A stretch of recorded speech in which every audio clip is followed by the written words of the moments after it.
घनश्यामराव आहे. मी आता 4थीत शिकतोय. आजच्या कार्यक्रमाचे अध्यक्ष माननीय गुरुजन वर्ग, प्रमुख पाहुणे व माझ्या विद्यार्थी मित्र मैत्रिणींनो,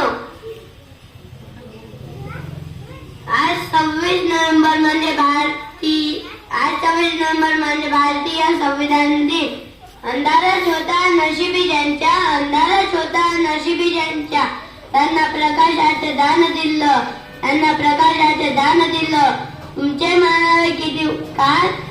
मानावे किती उपकार बाबासाहेब, तुम्ही देशालाही संविधान दिलं. दलितांचे ते तलवार होऊन गेले, अन्यायाविरुद्ध प्रहार होऊन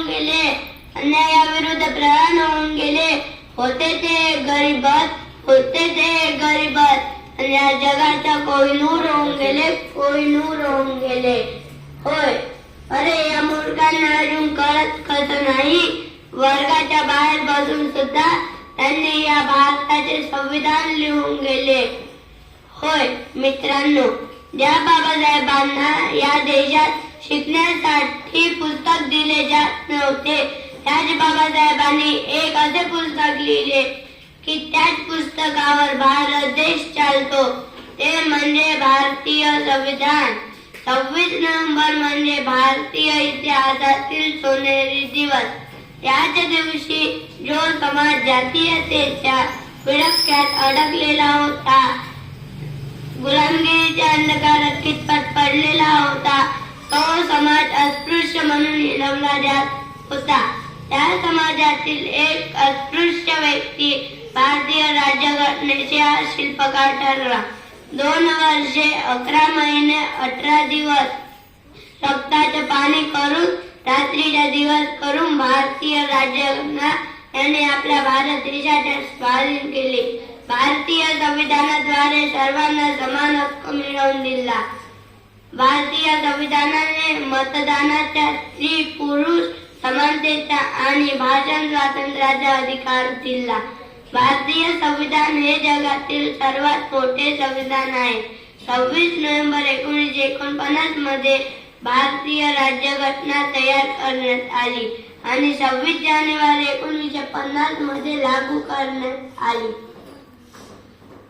भारत सरकारने 2015 मध्ये प्रथमच संविधान दिन साजरा केला. डॉक्टर भीमराव आंबेडकर यांच्या योगदानाचे स्मरण करण्यासाठी आणि संविधानाचे महत्त्व सर्वत्र पसरविण्यासाठी संविधान दिन साजरा केला जातो. भारतीय संविधान लिहिताना टंकलेखन किंवा छपाईचा वापर केला नाही. भारतीय संविधान हस्तलिखित असावं अशी नेहरूंची इच्छा होती.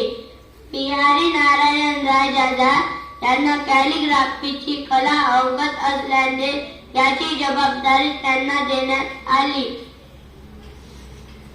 भारतीय संविधान लिहिण्यासाठी 254 दौत आणि 303 पेन वापरण्यात आले. संविधान लिहिण्यासाठी 6 महिने लागले. तसेच शांतिनिकेतन मधील कलाकारांनी भारतीय संविधानातील संपूर्ण हस्तकला पूर्ण केली.